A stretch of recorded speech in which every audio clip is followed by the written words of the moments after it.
नमस्कार, राधे कृष्णा दोस्तों, आप सभी का स्वागत है मेरे यूट्यूब चैनल में। और आज हम सकट चौथ व्रत के बारे में संपूर्ण जानकारी देंगे और कथा भी बताएंगे, क्योंकि ये व्रत तभी पूर्ण माना जाता है जब हम कथा सुनते हैं। तो देर नहीं करते, आइए शुरू करते हैं वीडियो को। सकट चौथ का व्रत माघ मास के कृष्ण पक्ष की चतुर्थी को रखा जाता है। इस दिन माताएं संतान की दीर्घायु के लिए व्रत करती हैं और उनकी खुशहाली के लिए गणेश जी की पूजा करती हैं। इस साल यह व्रत 29 जनवरी को रखा जाएगा। महिलाएं इस दिन निर्जला व्रत रख के रात को चंद्रमा को अर्घ्य देकर व्रत पूर्ण करती हैं और अपने बच्चों के लिए प्रार्थना करती हैं। बिहार और पूर्वी उत्तर प्रदेश में इस व्रत को तिलवा या तिलकुटा के नाम से भी जाना जाता है। आइए आपको बताते हैं इस साल सकट चौथ का व्रत, शुभ मुहूर्त और महत्व और कथा के बारे में भी। सकट चौथ व्रत का जो शुभ मुहूर्त है नोट कर ले।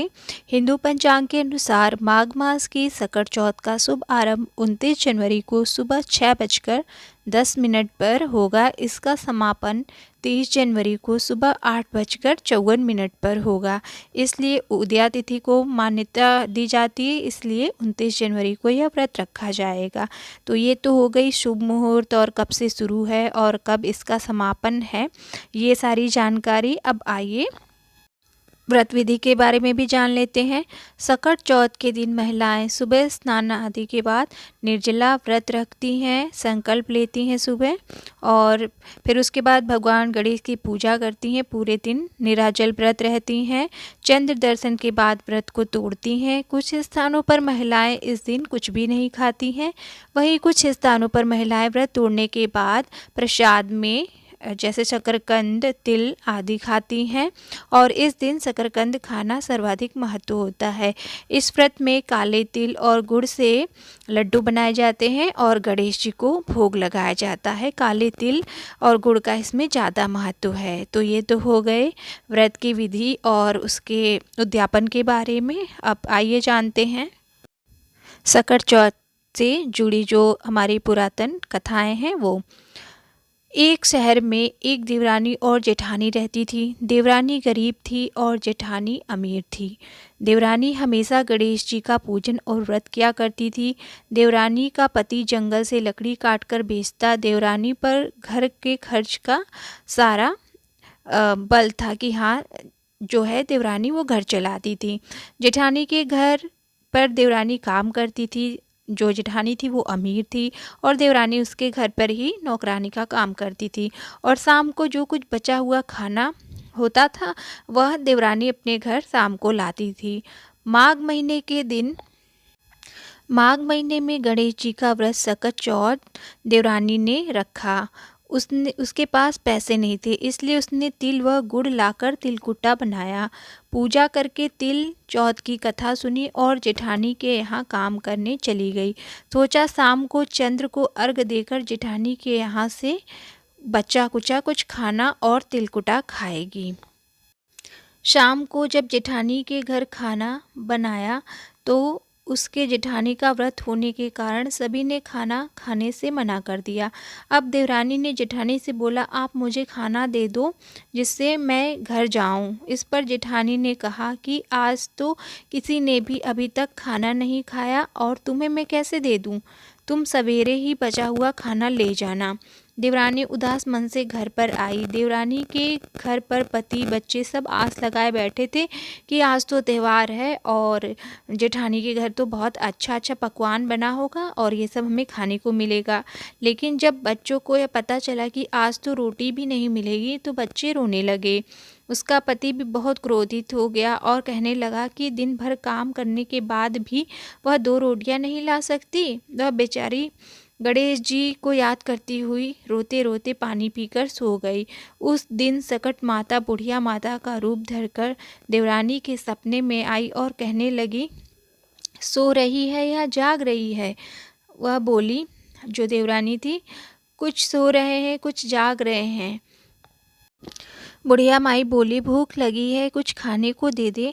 देवरानी बोली, क्या दूँ, मेरे घर में तो अन्न का एक दाना भी नहीं है। जेठानी बचा खुचा कुछ खाना रोज़ दे देती थी, पर आज तो उसने भी कुछ नहीं दिया है। पूजा का बचा हुआ तिलकुटा छीके में पड़ा हुआ है, वही खा लो। सकट माता ने तिलकुट खाया और उसके बाद कहने लगी, निपटाई लगी है, कहाँ निपटे। तो देवरानी ने कहा, यह खाली झोपड़ी पड़ी है, आप कहीं भी जा सकती हैं, जहाँ इच्छा हो वहाँ निपट लो। फिर सकट माता बोली, अब कहाँ पूछूं। अब देवरानी को बहुत गुस्सा आया। उन्होंने कहा कि ये कब से मुझे बुढ़िया माई परेशान किए हुए हैं। तो वो बोली, मेरी साड़ी में पोंछ लो।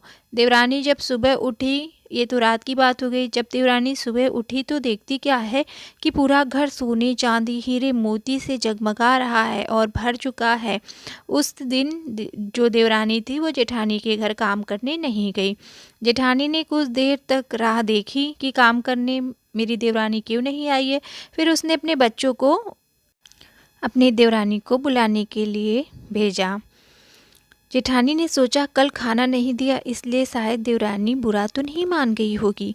बच्चे बुलाने गए। देवरानी ने कहा, बेटा बहुत दिन तेरी माँ के यहाँ मैंने काम कर लिया। बच्चों ने घर में जाकर देखा कि सब कुछ तो यहाँ पर भरा पड़ा है। तो उसने अपने माँ से कहा कि चाची का पूरा घर हीरो और मोतियों से जगमगा रहा है, उनके घर में सारे सामान मौजूद हैं। जेठानी जब इतना सुनी तो दौड़कर देवरानी के घर आई और देखा कि अरे वाह, क्या करिश्मा हो गया, क्या चमत्कार हो गया है।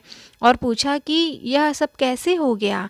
देवरानी ने उसके साथ जो हुआ था वो सब कुछ कह सुनाया। अब जो जेठानी थी वो सोच रही थी कि मैं भी ऐसा ही करूं। उसने भी अगले साल का इंतज़ार किया। जल्दी जल्दी 1 साल बीता और फिर सकट चौथ का व्रत आया। उसने भी सकट चौथ के दिन तिलकुटा बनाया। रात को सकट माता उसके भी सपने में आई और बोली, भूख लगी है, क्या मैं खाऊं, तुम्हारे पास कुछ है तो दे दो। अब तो जो जेठानी थी वो बहुत खुश थी कि अब तो मेरे सारे सपने सच होने वाले हैं जैसे देवरानी के हुए। जेठानी ने कहा कि आपके लिए तो मैं क्या करूं, मेरे घर में कुछ नहीं है और छीके में थोड़ा सा तिलकुटा रखा है। जैसे देवरानी ने कहा था वैसे ही जेठानी ने भी कह दिया कि थोड़े से तिलकुटे रखे हैं और आप खा लो। तो जो चौथ माता थी वो खा ली। फिर उन्होंने चौथ माता ने बोला, अब हम निपटे कहाँ, हम मुझे निपटाई आई है। जेठानी बोली कि इस महल में कहीं भी निपट लो। फिर जो सकट माता थी वो निपट ली। फिर उन्होंने बोला कि अब पोंछूं कहाँ। तो जेठानी बड़ी खुश हुई। जेठानी ने बोला, कहीं भी पोंछ लो, आओ मेरी साड़ी में ही पोंछ लो। अब ये रात में इतनी बात हुई और जो सकट माता थी वो पोंछ कर चली गई। अब जेठानी सोच रही जल्दी सुबह हो और मेरा घर पूरा सोने सोने से भर जाएगा। और जेठानी को मारे खुशी की नींद भी नहीं आ रही थी। खैर कैसे उसे नींद आई कैसे भी करके। अब जब सुबह वह उठी तो वो सोच रही है कि हाँ, रात में ऐसा हुआ था, अब तो मेरा घर पूरा सोने से भर गया होगा। लेकिन उसने लालच किया था, उसके पास तो पहले से सब कुछ था। जब वह सुबह उठी और घर में देखा तो पहले तो उसे बहुत ज़ोर की बदबू आ रही थी। फिर उसने उठकर देखा तो सारे घर में गंदगी ही गंदगी फैल गई थी। तो इसलिए कहते कभी लालच नहीं करना चाहिए। सकट माता भी उन्हीं पर कृपा करती हैं जो जिसको जितनी ज़रूरत होती है। और यह व्रत संतान की लंबी आयु के लिए रखा जाता है। तो जैसे सकट माता ने सब पे कृपा करी, उस देवरानी पर करी, वैसे ही सकट माता हम सभी पर करे और सभी के संतान को दीर्घायु व निरोग रखे। तो सकट माता की जय, गणेश जी की जय। तो आपको आई होप ये कहानी बहुत पसंद आई होगी और यही प्रचलित कहानी है सकट माता की। तो चैनल पे नए हैं, चैनल को सब्सक्राइब, लाइक, शेयर करें और कमेंट बॉक्स में मुझे कमेंट करें कि आपको कथाएं कैसी लगती हैं। और मिलते हैं हम नेक्स्ट वीडियो में नेक्स्ट ऐसे ही किसी व्रत कथा के साथ। तब तक के लिए राधे राधे। चैनल पे नए हैं, चैनल को सब्सक्राइब, लाइक, शेयर करें।